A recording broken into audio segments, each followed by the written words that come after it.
الحمد لله رب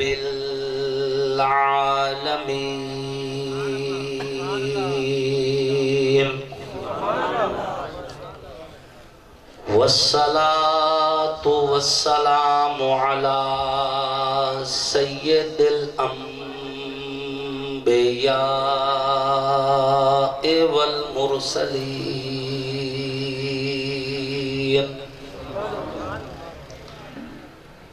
وعلى آله وأصحابه أجمعين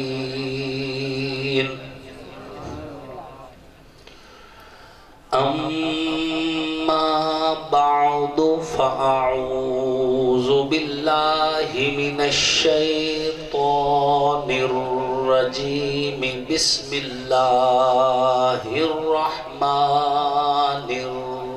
الرحيم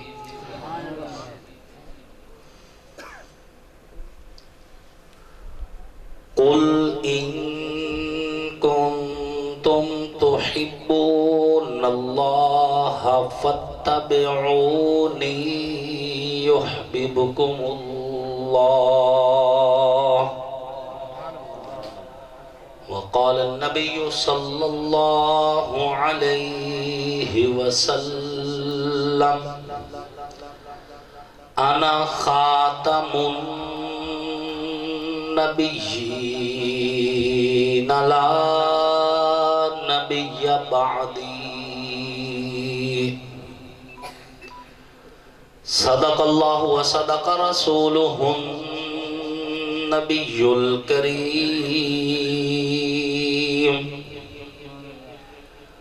ونحن على ذلك لمن الشاهدين والشاكرين والحمد لله رب العالمين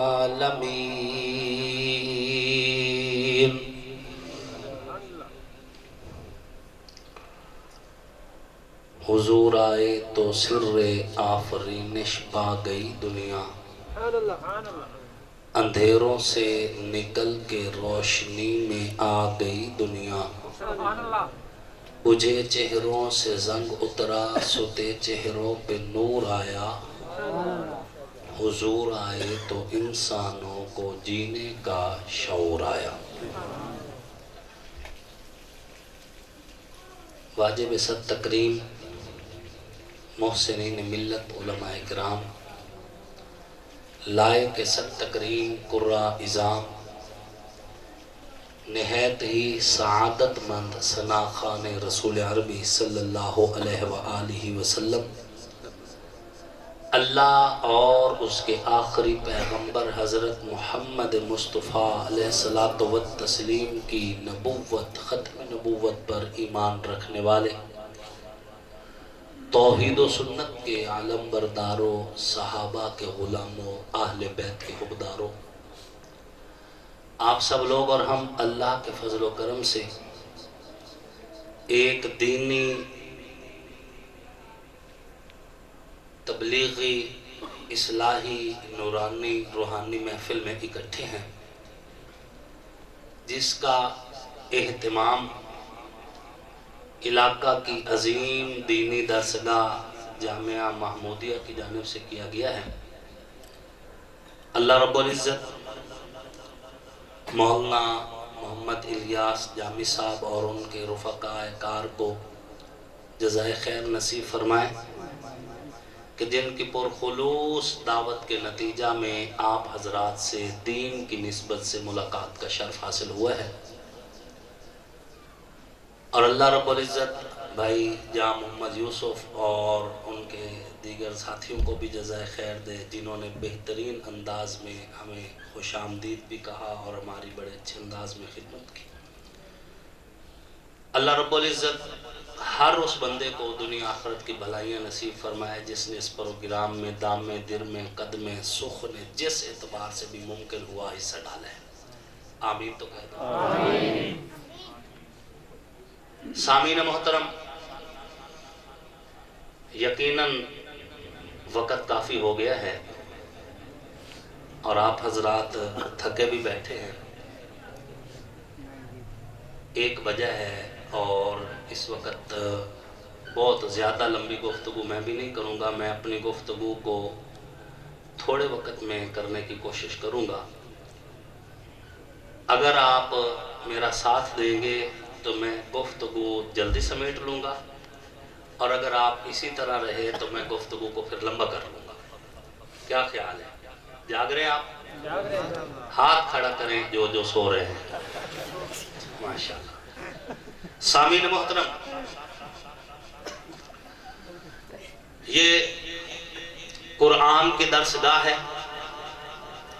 عظمت قرآن کے حوالے سے، دینی مدارس کی اہمیت کے حوالے سے بڑی خوبصورت گفتگو اپنے مخصوص انداز میں پیر طریقت راہبر شریعت حضرت پیر عبدالحکیم صدر پوری صاحب دامت برکاتہ العالیہ آپ کے ساتھ گفتگو فرما رہے تھے.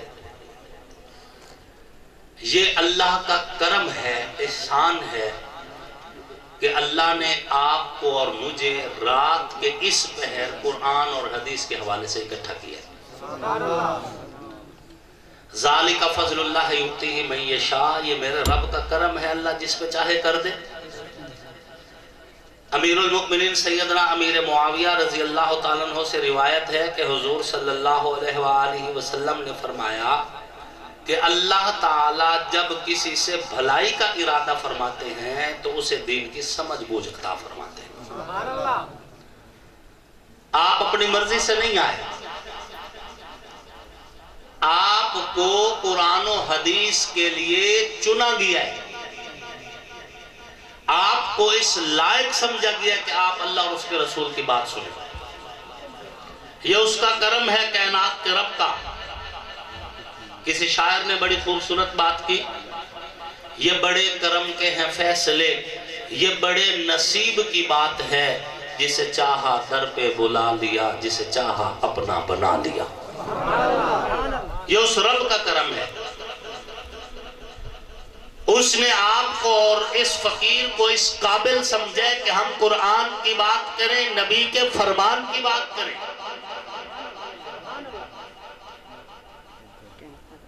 اللہ نے یہ قرآن جب نازل کیے تو نازل کر کے پھر وعدہ بھی کیا اِنَّا نَحْنُ نَزَّلْنَا الذِّكْرَ وَإِنَّا لَهُ لَحَافِظُونَ، کہ بے شک ہم نے اس قرآن کو نازل کیا اور ہم ہی اس کی حفاظت کریں گے. خوش نصیب ہیں وہ لوگ جن کے بچوں کے سینے اللہ نے قرآن کے قابل سمجھے. خوش نصیب ہیں وہ لوگ جن کی زندگیاں قرآن کی خدمت میں گزری ہیں. خوش نصیب ہیں وہ لوگ جن کی جوانیاں قرآن پڑھاتے پڑھاتے بڑھاپے میں بدل گئی ہیں. اکابرین فرماتے ہیں کہ امیر ہو کے مرو، غریب ہو کے نہ مرو. اللہ سے مانگا کرو کہ اے اللہ ہمیں امیروں والی موت دے، غریبی موت سے بچا. پھر فرمایا کہ امیرانہ موت یہ ہے کہ بندہ خود تو مر جائے، بندے کی نیکی نہ مرے. یہ امیروں والی موت ہے. اور غریبی کی موت یہ ہے کہ بندہ خود مر جائے لیکن اس کا گناہ زندہ رہ جائے. مر گیا، مرنے سے پہلے گانے سکھا گیا لوگوں کو. مر گیا، مرنے سے پہلے شراب نکالنے کے طریقے سکھا گیا. مر گیا، مرنے سے پہلے چوری سکھا گیا. مر گیا، مرنے سے پہلے فحاشی سکھا گیا. تو یہ بندہ غریبی کی موت مرا ہے کہ مرنے کے بعد بھی اس کا گناہ زندہ ہے، اس کا گناہ نہیں مرا. لوگ اس کے شاگرد ہیں، گانا گا رہے ہیں، اس کے نامے میں گناہ لکھے جا رہے ہیں. اس کے شاگرد شراب نکال رہے ہیں، اس کے نامے اعمال میں گناہ لکھے جا رہے ہیں. اس کے شاگرد خلق خدا کو تنگ کر رہے ہیں اور اس کا گناہ اس کے نامے اعمال میں لکھا جا رہا ہے. یہ کتنا غریب آدمی ہے کہ مرنے کے بعد بھی گناہ اس کا پیچھا نہیں چھوڑتا. اور امیرانہ موت کیا ہے؟ خود تو مر گیا لیکن مرنے سے پہلے 10 بندوں کو قرآن پڑھا گیا. یہ مر گیا ہے لیکن اس کی نیکی زندہ ہے کہ قرآن پڑھنے والے آگے قرآن پڑھا رہے ہیں، وہ آگے قرآن پڑھا رہے ہیں اور وہ ساری نیکیاں اس کے کھاتے میں لکھی جا رہی ہیں. یہ امیروں والی موت ہے. مرا، مرنے سے پہلے درسگاہ بنوا گیا. اس درسگاہ میں قرآن پڑھا جا رہا ہے، وہ قرآن پڑھنے والے پھر آگے پڑھائیں گے، قیامت کی صبح تک نامہ اعمال میں نیکیاں لکھی جاتی رہیں گی۔ یہ کتنا امیر آدمی ہے کہ خود تو مر گئے لیکن اس کی نیکی زندہ ہے۔ ہم سے تو کوئی رائے لے نا کہ جی بابا جی فوت ہو گئے ہیں، اب ہم ان کے لیے کیا کریں؟ تو میں تو ان کو یہی کہتا ہوں کہ درسگاہ بنوا دو، قرآن کی درسگاہ بنوا دو، کسی قریبی مدرسے کے چند طالب علم اپنے ذمے لے لو اور ان کو ہر وہ حق دو جو تم اپنی سگی اولاد کو دے رہے ہو۔ تمہاری خدمت کے بعد وہ بچے قرآن پڑھ کے جب دین کی خدمت کریں گے تو جو ثواب وہ ملنا ہے نا، اس کا مقابلہ ہماری کلخانیاں نہیں کر سکتی۔ کلخانی میں کیا ہوتا ہے؟ یہ خیرات پکی پہ یہ کھا کے جو ہے، کھانے کون آیا بیٹھا ہے؟ مولانا صاحب، مجھ پہ تو صدقہ لگتا ہی نہیں۔ اور بھائی جو بندہ 5-6 کروڑ کا الیکشن لڑتا ہے ہر 5 سال بعد، اس پہ صدقہ لگتا ہے؟ کھانے کون آیا بیٹھا؟ جی خان صاحب، ایم ایل اے صاحب، ایم پی اے صاحب، نمبردار صاحب اور چودھری صاحب اور وڈیرے صاحبان، اور نام کیا لکھا ہوا جی؟ خیرات پکی پہ۔ جی خیرات لگتی ہے ہم پر؟ اچھا جن پہ لگتی ہے وہ بیچارے تو بہر بیٹھے ہیں، بھئی مار کھا کے ویلی کا شبچہ اس سنت سانو نصیب ہو سے۔ اسی طرح نہیں ہوتا مفتی صاحب؟ جن پہ لگتی ہے وہ بہر بیٹھے ہوتے ہیں بیچارے۔ جو فقیر لوگ ہوتے ہیں، پکھی واس لوگ ہوتے ہیں، دیگر کھانے کے لیے آئے بیٹھے ہیں۔ جن پہ لگتا تھا ان کی باری نہیں لگ رہی، جن پہ نہیں لگتا ان کو دیا جا رہا ہے۔ لیکن یہ جو قرآن کی درسگاہ پہ تم لگا رہے ہو، یہ عین اس مصرف پہ لگ رہا ہے جس پہ خرچ ہونے کے بعد میت کو فائدہ ہو۔ خرچ کرنا ہے تو یوں خرچ کرو۔ خیر سسٹم چل رہا ہے تمہارا بھی ہمارا بھی، ٹھیک ہے نا؟ اس لیے دبے دبے لفظوں میں کولخانی کی بات کرتا ہوں، کھول کے نہیں کرتا، چونکہ پتہ ہے سسٹم چل رہا ہے آپ کا بھی اور میرا بھی۔ مجھے بھی مجمع مل جاتا ہے کولخانیوں میں، ہر کولخانی میں 2-3 ہزار بندے بیٹھے ہوتے ہیں، اپنی بات کر لیتا ہوں۔ کام چل رہا ہے دونوں طرف سے، لیکن حق بات بتانا تو ہماری ڈیوٹی ہے نا۔ ہمارا کام بتانا ہے، منوانا نہیں ہے۔ انما انت منذر من یخشی، علماء انبیاء کے وارث ہیں، ہمارا کام بھی بتانا ہے، منوانا نہیں ہے۔ وہ ہماری ذمہ داری نہیں ہے، سو بتا دیا آپ کو۔ خوش نصیب ہیں وہ لوگ جن کے بچوں کے سینے اللہ نے قرآن کے خزینے بنا دیے۔ خوش نصیب ہیں وہ لوگ جن کی جوانیاں قرآن کی خدمت میں گزر گئی۔ خوش نصیب ہیں وہ لوگ جن کے شب و روز قرآن کی خدمت میں گزرے ہیں۔ ان کو مبارک ہو کہ دنیا بھی اچھی گزار گئے اور آخرت بھی اچھی گزار گئے۔ آپ کیا سمجھتے ہیں کہ مولوی کی 10,000 تنخواہ ہے، اس نے گھاٹے کا سودا کیا ہے؟ گھاٹا نہیں کیا، ہم گھاٹا کھانے والے لوگ ہی نہیں ہیں، ہم نقصان میں جانے والے لوگ ہی نہیں ہیں اللہ کے فضل و کرم سے۔ میں نے ایک نوجوان میرے پاس آیا، کہتا ہے مولانا صاحب مجھے درجہ چہارم کی نوکری لگوا دو۔ میں نے کہا تعلیم کتنی ہے؟ کہنے لگا BSc۔ میں نے کہا اللہ کے بندے تو BSc ہے، درجہ چہارم کی نوکری لے گا، کیا کرے گا؟ کوئی بزنس ذاتی کر لے، جب تک کوئی اور بڑی نوکری تیرے لیول کی نہیں ملتی، کوئی بزنس کر لے۔ کہتا ہے مولانا صاحب بزنس میں پیسے تو زیادہ ملتے ہیں۔ میں نے کہا تو درجہ چہارم کی نوکری میں آپ کو تنخواہ ملے گی 15 سے 18 ہزار، تو اس میں آپ کا کیسے گزارا چلے گا؟ تو اس نے کہا مولوی صاحب بات تنخواہ کی نہیں، بات ہے پینشن کی۔ اس میں فیوچر جو ہے وہ محفوظ ہے، مستقبل محفوظ ہے، کل مجھے پینشن ملے گی، اس لیے میں تھوڑی تنخواہ کے باوجود بھی نوکری لے رہا ہوں۔ تب مجھے سمجھ آیا اپنی بات کہ ہمیں بھی کل پینشن ملے گی۔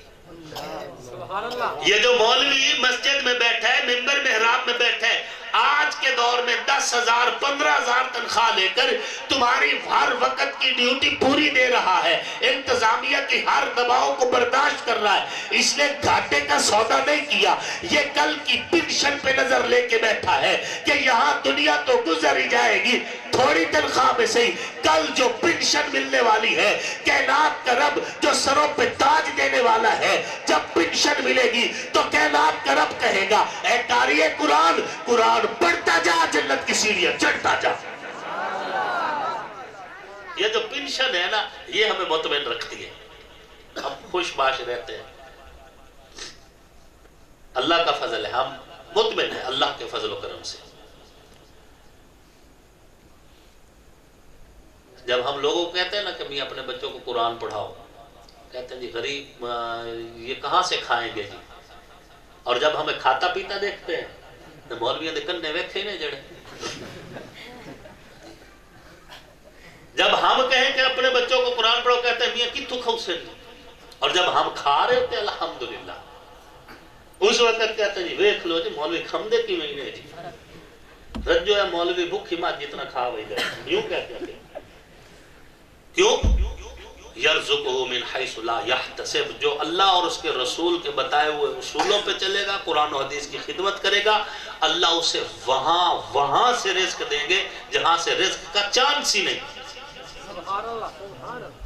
میرے علاقے کا ایک سیاستدان ہے، میں اس کا نام نہیں لیتا، مجھے کہنے لگا مولانا صاحب ہم ہر روز نکلتے ہیں، شام کو 50-60 ہزار خرچہ کر کے آ جاتے ہیں، ہماری گاڑیاں بھی آپ سے چھوٹی ہیں، آپ کی گاڑی بھی بڑی ہے، پتہ نہیں تیرا خرچہ کی میں چلتا ہے۔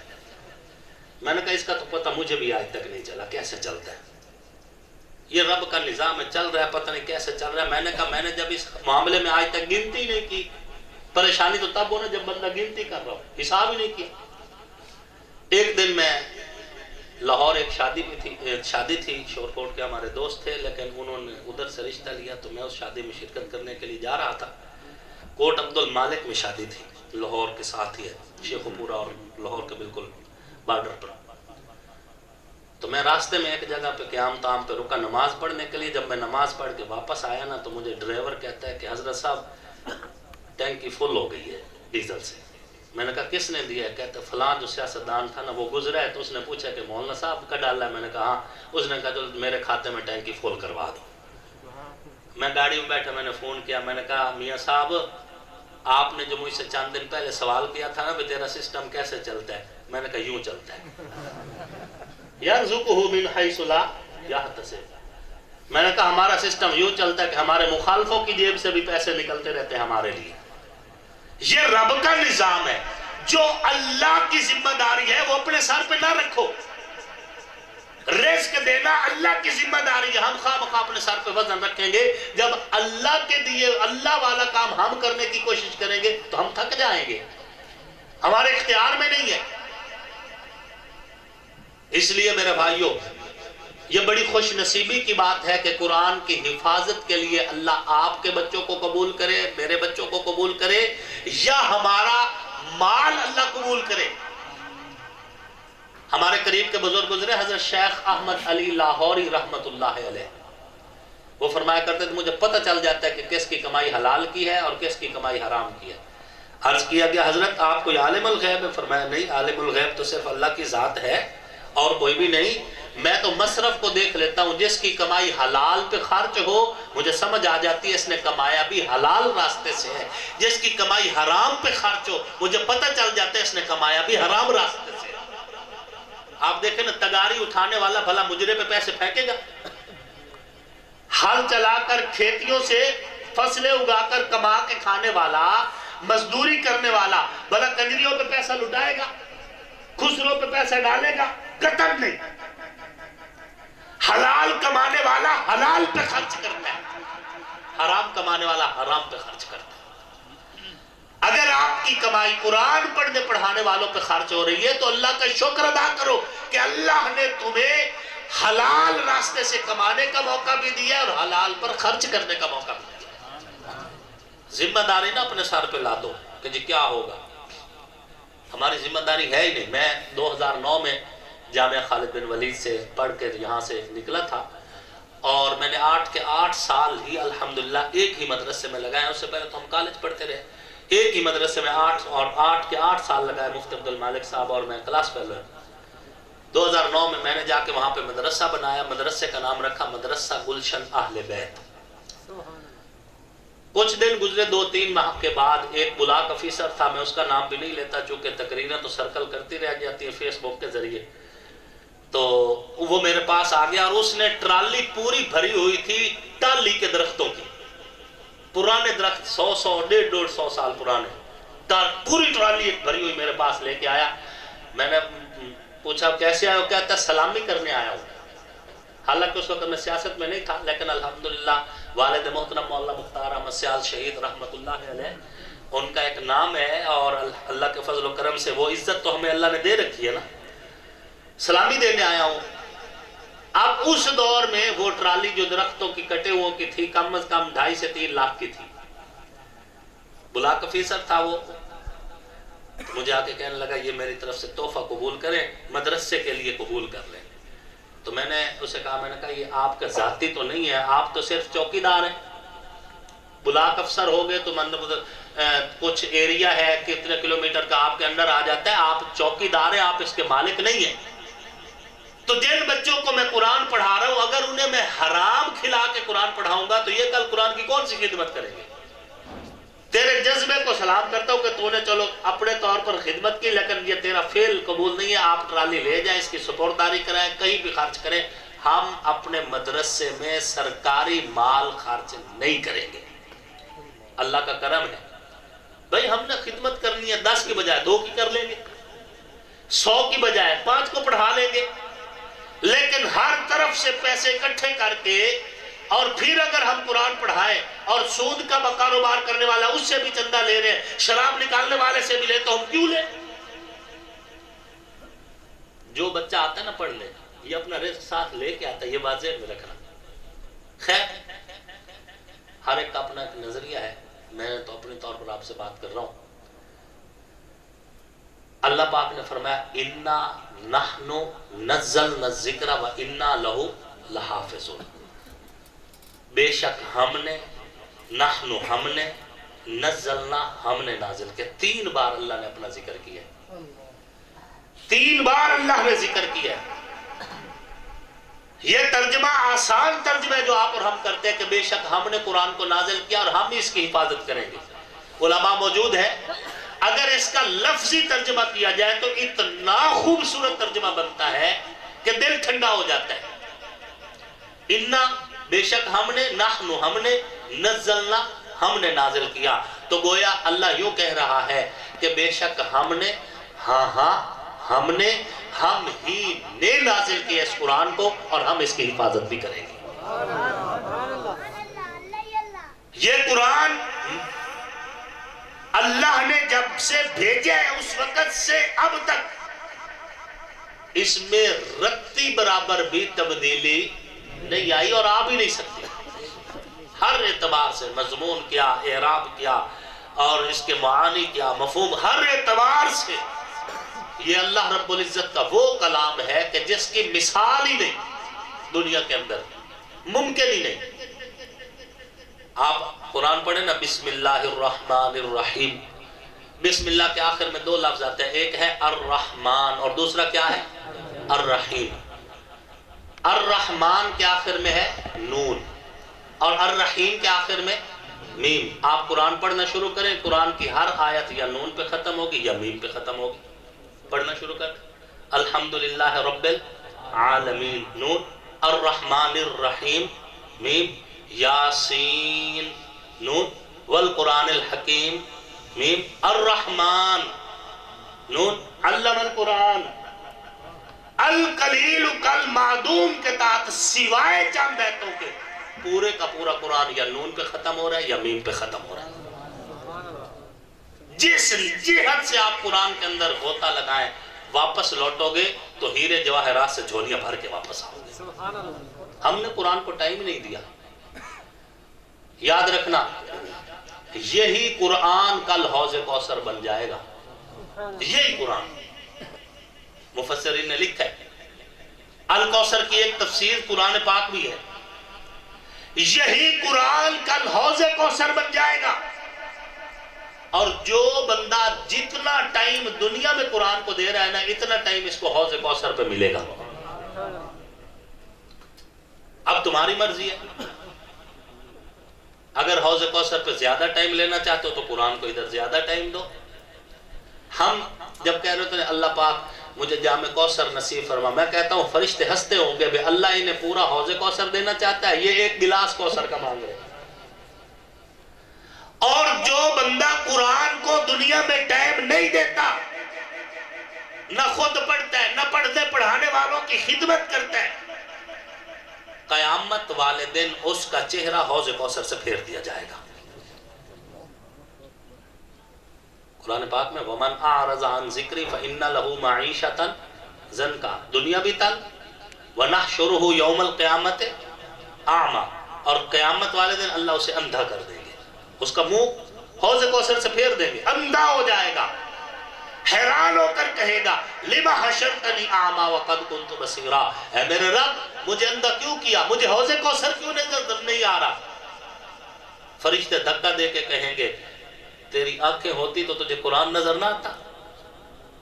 یوٹیوب کے لیے ٹائم تھا، آپ کے لیے واٹس ایپ کے لیے ٹائم تھا، فیس بک کے لیے ٹائم تھا، کرکٹ کے لیے ٹائم تھا، سیاست کے لیے ٹائم تھا، دنیا داری کے ہر شعبے کے لیے ٹائم نہیں تھا تو قرآن کے لیے ٹائم نہیں تھا۔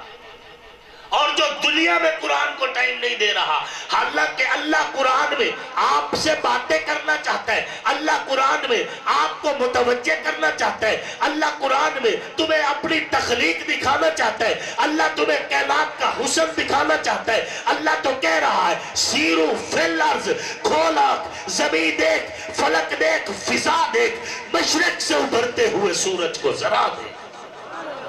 رب تو تمہیں بولنا، تمہارے ساتھ گفتگو کرنا چاہتا ہے، رب تو تمہیں تسلیہ دینا چاہتا ہے کہ زمین و آسمان چاہے تم نے گناہوں سے کالے کر دیے، لیکن اگر سچے دل سے توبہ کرو گے تو لا تقنطوا من رحمت اللہ، میری رحمت سے مایوس نہ ہونا۔ رب تو کہہ رہا ہے ہم تو مائل بکرم ہیں، کوئی سائل ہی نہیں، راہ دکھائیں کسے کوئی راہ روے منزل ہی نہیں، کوئی قابل ہو تو ہم شان کہی دیتے ہیں، ڈھونڈنے والوں کو دنیا بھی نہیں دیتے ہیں۔ لیکن ہم نہیں نا ٹائم دے رہے ہیں، کل قیامت والے دن کیا ہوگا؟ اللہ پاک بھی فرمائے گا الیوم ننساکم کما نسیتم لقاء یومکم ھذا، دنیا میں تم نے ہمیں بھلا دیا تھا، آخرت میں ہم تمہیں بھلا رہے ہیں۔ رب منہ ہی نہیں لگائے گا۔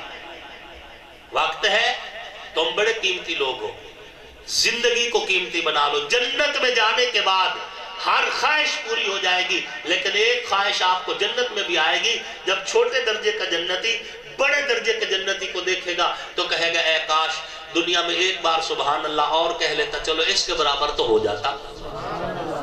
تم قیمتی لوگ، ایک ایک سانس آپ کی قیمتی۔ اللہ کا شکر ہے آپ نے منبر جن لوگوں کے حوالے کیا ہے وہ آپ کو عقیدہ توحید سے جدا نہیں کر رہے، وہ آپ کو عقیدہ ختم نبوت سے جدا نہیں کر رہے، وہ آپ کو نبی کے یاروں سے جدا نہیں کر رہے، وہ آپ کو نبی کے گھرانے سے جدا نہیں کر رہے۔ آپ نے منبر جن کو دی ہے وہ آپ کو فرقہ واریت نہیں سکھا رہے، شدت پسندی نہیں سکھا رہے، وہ آپ کو اللہ رسول سے دور نہیں کر رہے، تبرہ نہیں سکھا رہے، فضولیات نہیں سکھا رہے۔ آپ نے جن کو منبر دی ہے وہ آپ کو رسول اللہ کی محبت کا درس دے رہے ہیں، نبی کے صحابہ اور اہل بیت کی عقیدت کا درس دے رہے ہیں، اور قرآن و سنت کی خوشبو دے رہے ہیں۔ ہم اللہ کے فضل و کرم سے اہل سنت والجماعت ہے، اور اہل سنت والجماعت کا خاصہ یہ ہے کہ حضور کا بھی احترام کرتے ہیں، حضور کی نسبتوں کا بھی احترام کرتے ہیں۔ حضور کی نسبت حضور کے شہر کو ملی تو حضور کا شہر اعلیٰ، اور یہ بات ذہن میں رکھنا، حضور کی کسی بھی نسبت کی توہین اللہ کو پسند، حضور کا شہر اعلیٰ۔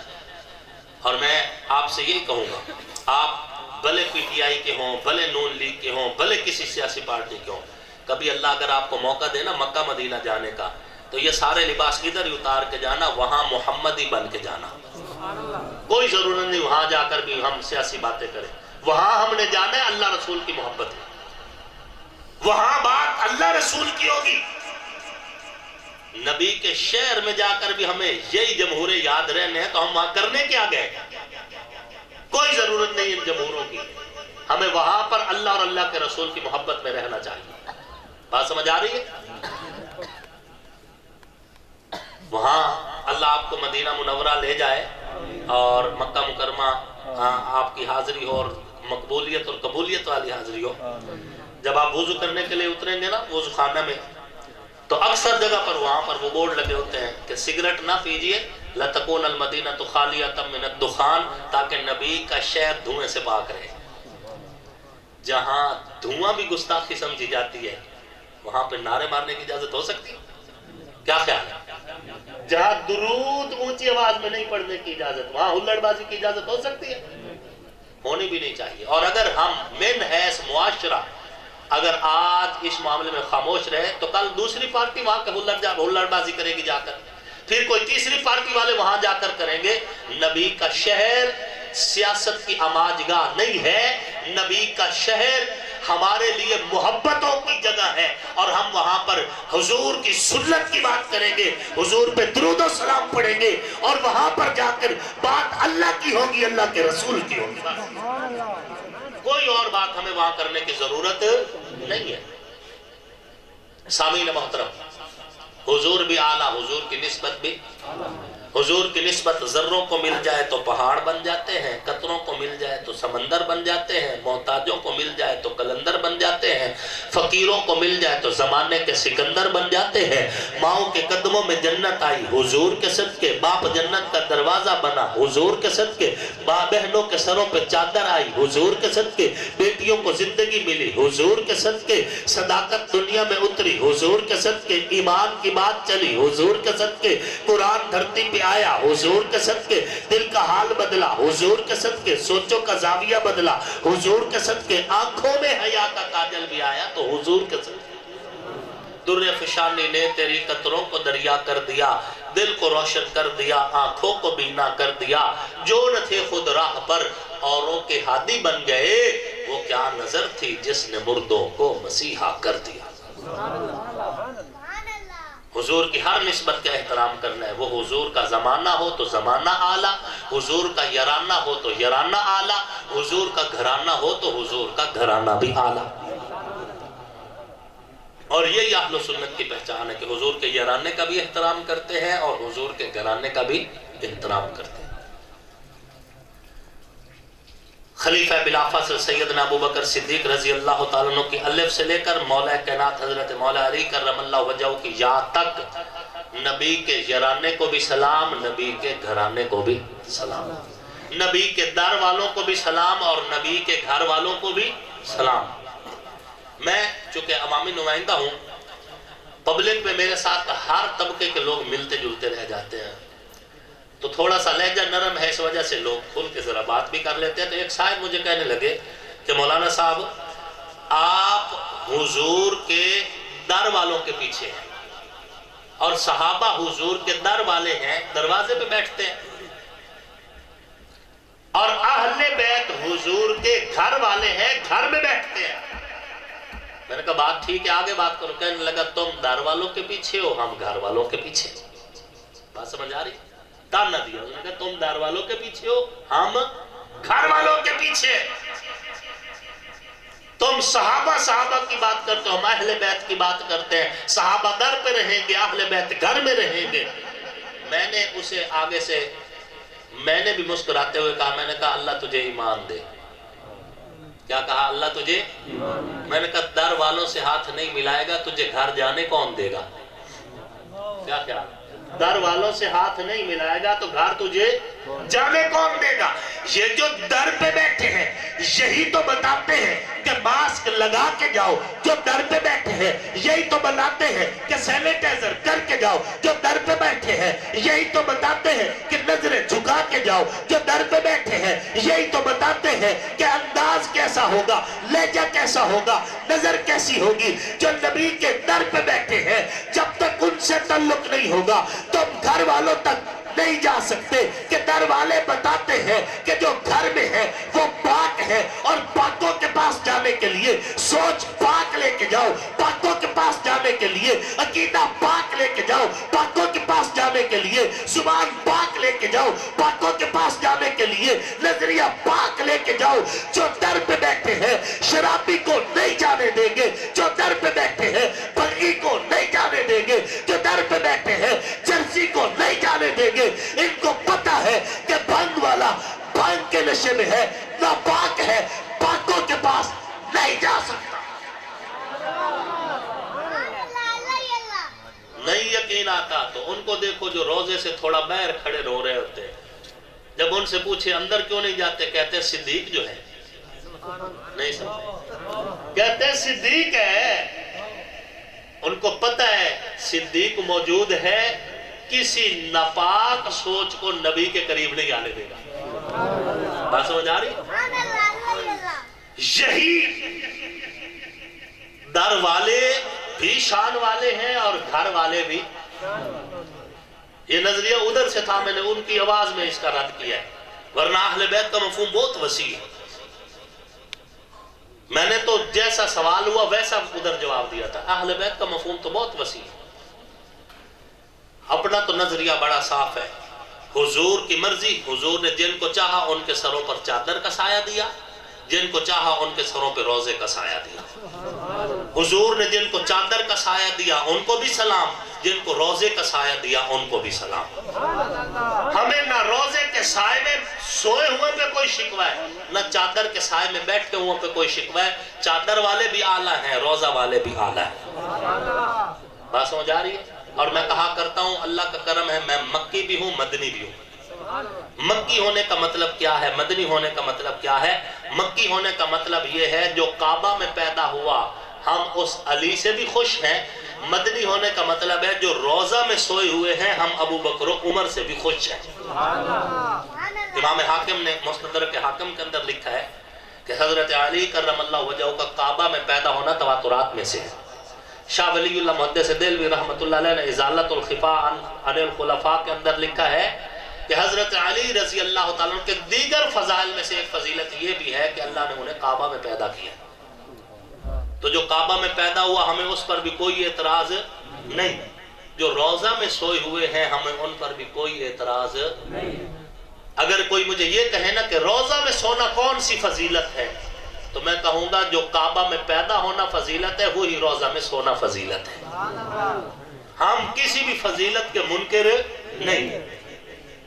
حضور کی مرضی، حضور کا فیصلہ، رہی یہ بات کہ تم علی کو چوتھے نمبر پر لے کے آتے ہو، ہم نہیں لے کے آتے۔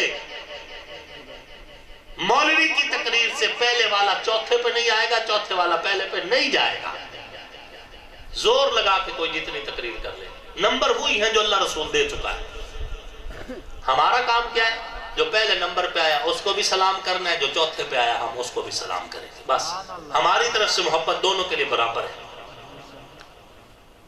رہی یہ بات کہ آخر میں کیوں لے کے آتے ہو؟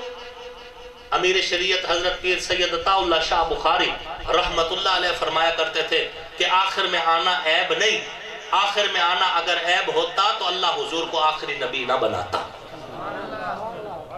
حضور آخر میں آئے نبیوں کے امام بن گئے، حضرت علی آخر میں آئے ولیوں کے امام بن گئے، حضور آخر میں آئے خاتم النبیین ہو گئے، حضرت علی آخر میں آئے خاتم الخلفاء ہو گئے۔ خاتم الخلفاء نہیں کہا، اس لئے وضاحت کر رہا ہوں چونکہ علماء بیٹھے ہیں نا۔ خاتم الخلفاء کہا ہے کہ نبوت کی انگوٹھی کا نگینہ محمد الرسول اللہ ہے، خلافت کی انگوٹھی کا نگینہ علی المرتضیٰ ہے۔ خاتم الخلفاء اس لیے نہیں کہا کہ امت متفق ہے اس بات میں کہ حضرت علی رضی اللہ تعالیٰ عنہ کے بعد بالاتفاق پانچویں خلیفہ راشد حضرت امام حسن مجتبیٰ ہے۔ امت متفق ہے اس میں۔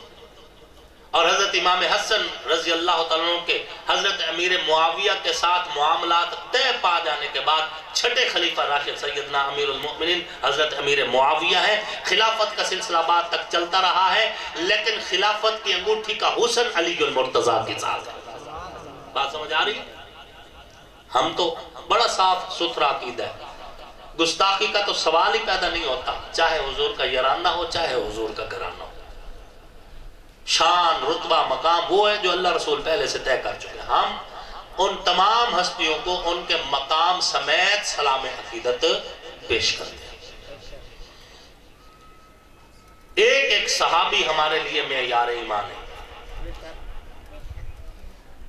اس میں کوئی شک نہیں۔ حضرت علی المرتضیٰ کا مقام حضرت امیر معاویہ سے بہت اونچا ہے، لیکن حضرت امیر معاویہ کا مقام بھی اس امت میں صحابہ کے اعتبار سے حضرت امیر معاویہ کے بعد جو لوگ تابعین ہوئے اور آج تک جتنے لوگ ہیں ان میں سب سے اونچا مقام حضرت امیر معاویہ کا ہے۔